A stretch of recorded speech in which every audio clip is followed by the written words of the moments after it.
The Man That Corrupted Hadleyburg. Chapter 1. The Perfect Town. Hadleyburg was a small town. The people who lived there were proud. They believed they were the most honest people in the world. Parents always told their children, "Never lie, never cheat, and never steal." These words were repeated so many times that even little children knew them by heart. The people of Hadleyburg thought they were special. They believed their honesty made them better than everyone else. Other towns didn't agree. People from outside laughed at Hadleyburg. They said, "Those people are too proud. They think they are perfect." One day, a stranger came to Hadleyburg. Nobody knew his name. He stayed for only a short time. While he was there, something happened. The people of Hadleyburg were unkind to him. Maybe they didn't notice him. Maybe they were too proud. But he felt hurt and angry. As he left the town, he said to himself, "I will come back one day. I will teach Hadleyburg a lesson. They are not as honest as they think." Many months passed. One day, a large sack arrived in the town. It looked heavy and full. A letter was attached to the sack. People gathered to read the letter. "This sack holds $40,000 in gold coins. I want to give this money to a man in Hadleyburg. A few months ago, I passed through your town. I was poor and hungry. A kind man helped me. He gave me $20 and some advice."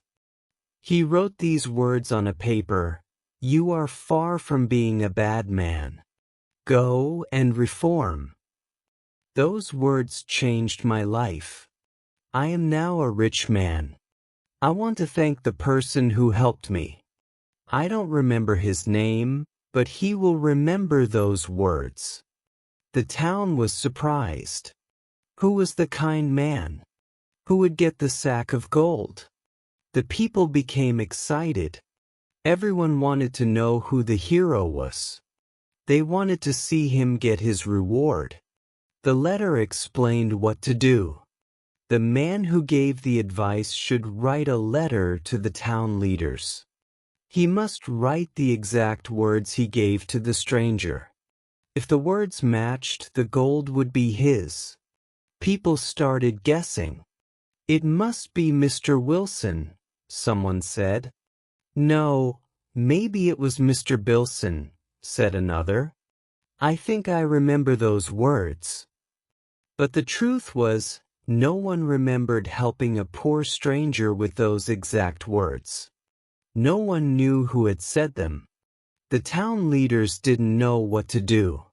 But soon, something strange happened. At night, some people sat down and wrote letters. They copied the words, "You are far from being a bad man. Go and reform." They added, "I gave these words to a poor man months ago." They signed the letters and sent them to the town leaders. They hoped to get the gold. But none of them had told the truth. Hadleyburg had always said, "We are the most honest town." But now, its most respected people were lying. Chapter 2. The contest begins. The town leaders of Hadleyburg met to read the letters. There were 19 letters in total. Each one said almost the same thing. "I met a poor man and gave him $20. I also gave him these words, 'You are far from being a bad man. Go and reform.'" The leaders were shocked. 19 people had written the same thing. How was that possible? They all claimed to be the honest helper from before. But the stranger said only one person helped him. The people in town became excited. Everyone talked about the letters. Everyone wanted to know who would win the sack of gold. Some people thought, maybe my husband will win. Others whispered, I hope it's me. But deep in their hearts, they all felt nervous. They knew they had lied. A few days later, the leaders held a big public meeting. The whole town came to the hall. People stood close together. Children sat on the floor. Everyone was waiting. Mr. Burgess, the chair of the meeting, opened the sack. He pulled out a paper with the test remark. He read it loudly. You are far from being a bad man. Go and reform. People looked at each other. They waited to see whose letter matched. Mr. Burgess then opened the first letter. It was from Mr. Bilson. He read the words out loud. They matched perfectly. People clapped and shouted. Bilson is the honest man. Give him the gold. But just before giving the sack, Mr. Burgess said, Wait, there is another letter from Mr. Wilson. He opened it and read it. It had the same words. Now the people were confused. Two men gave the exact same words. How could that be? One of them must be lying. Mr. Burgess looked worried. He said, There may be more letters with the same words. Then he read all the other letters. One by one, the people heard the same sentence again and again. The crowd became silent. Then someone laughed. Another person shouted. They all said the same thing. Everyone began to laugh louder. It was a strange, nervous laugh. The town that was once proud of its honesty was now full of liars. The stranger's plan was working. One voice in the back said, Maybe the test was a trick. Another shouted, Who is the stranger? He is the real problem. But no one really believed that. Deep down, they knew the truth.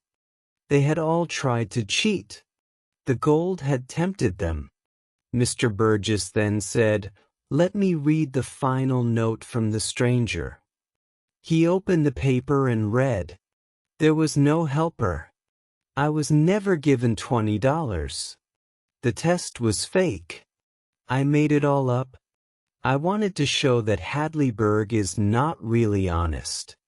And now I have. The people gasped. Their faces turned red. Some shouted in anger. Others looked down in shame. Hadleyburg was not the perfect town anymore. Chapter 3. Shame in the Town. The next morning, Hadleyburg was quiet. People stayed in their homes. Shops opened late. Neighbors did not look at each other. The proud and honest town now felt ashamed. The news spread fast. Everyone knew the truth. The letters were lies. 19 respected people had all tried to take money that was not theirs. Some of them were important men. Some worked for the church. Some were town leaders. Now they were all the same, liars. Mr. and Mrs. Richards sat in their house. They felt afraid and guilty. Mr. Richards was one of the people who had written a fake letter. But something was different. He never sent his letter. I was going to send it, Mr. Richards said. But I couldn't do it. I felt sick inside. Mrs. Richards looked at him. Maybe we will be safe. No one knows you wrote the letter. But I still tried, he said quietly. In my heart, I am not honest. Then something strange happened. A letter came to the Richards house. Inside the envelope was a note and a check for $20,000. The note said, Mr. and Mrs. Richards, I know you were honest. I know you didn't send the letter. You are the only ones in Hadleyburg who told the truth. Please accept this money. You deserve it." The couple stared at the check. "We didn't tell the truth," Mr. Richards said. "I almost sent the letter." "But you didn't," said his wife. "Maybe that means something." Still, they were not happy. The money made them feel worse.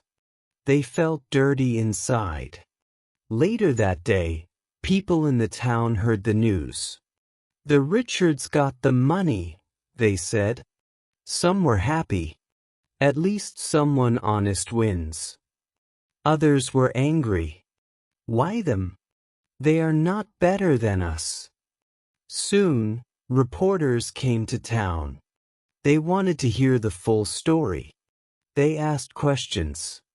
They took photos. Hadleyburg was now famous, but not for its honesty. It was famous for shame. People in other towns laughed. They said, "So much for perfect Hadleyburg." The name became a joke. At night, Mr. Richards sat alone. He thought about everything that happened. He whispered, "What is honesty? Is it never doing wrong? Or is it being afraid to do wrong?" He didn't know the answer. Chapter 4. The truth changes everything. The people of Hadleyburg could not stop thinking about what had happened. The lie had become too big. The town's pride was broken. The people felt small and weak. Soon, the names of the 19 people who sent the false letters were made public. The whole town saw the list. Friends stopped talking. Families argued. Trust disappeared. Some people left town. Others stayed quiet and avoided their neighbors. The church was half empty. The school was quiet. Life in Hadleyburg was not the same. Mr. and Mrs. Richards still had the $20,000 check. But they could not sleep. They felt sick every day. Mr. Richards said, "People think we are heroes. But we are not. I wrote that letter. I just didn't send it." Mrs. Richards cried. "Let's give the money back." But it was too late. A week later, Mr. Richards died. The doctors said his heart stopped. Some people thought it was sadness. Others thought it was guilt. Mrs. Richards followed him soon after. The money never helped them. It only brought pain. After the Richards' deaths, the people of Hadleyburg came together. They held a town meeting. This time, no one stood tall. No one was proud. An old man said, "We are not honest. We were just never tested before. The stranger showed us the truth." Another woman added, "Let's teach our children something better. Not just to say we are honest, but to be kind and to admit mistakes." The people voted to change the town's name. They no longer wanted to be called Hadleyburg. The name reminded them of their pride and their fall. Slowly the town changed. People began to be more careful with their words. They tried to help one another more. They no longer said, "We are the most honest town." Now they said, "We are trying to do better." The stranger never came back. No one knew his name. But his plan had worked. He had corrupted Hadleyburg, but maybe he had also helped it. Not with gold, but with truth. Chapter 5. A new beginning. After the big meeting, Hadleyburg began to change. The people no longer said, "We are the best." They stopped telling their children that they lived in the most honest town. Instead, they taught them to be careful, kind, and real. A new sign was placed at the edge of the town. It no longer said, "Welcome to Hadleyburg." It now said only, "Welcome. Do your best." Many people moved away. Others stayed. New people came. The town slowly became quiet again, but different. The old pride was gone. In its place, people tried to live with honesty and humility. The story of Hadleyburg spread across the country. Newspapers printed headlines like, "Honest Town Caught Lying." "Pride Comes Before the Fall." "Gold Reveals True Character." Other towns talked about Hadleyburg. Some laughed. Others learned from it. Teachers used the story in classrooms. They asked students, "What would you do? Would you write the letter? Is it wrong to lie if you think no one will know?" Even years later, the town remembered the stranger. No one ever found him. No one knew his real name. But his message stayed in the hearts of the people. One young boy in town asked his father, "Will the stranger ever come back?" The father smiled. "He already did what he needed to do. He showed us who we really are." The boy thought for a moment, "But isn't that a bad thing?" "No," said the father. "Sometimes, to become better, we must see the worst in ourselves first." The boy nodded. He didn't fully understand, but he would remember those words. And maybe one day, when he grew up, he would tell that story to someone else. Not just the story of the gold or the stranger or the lie, but the story of how one proud town fell and then slowly stood back up again. Not perfect, not proud, but honest. The end.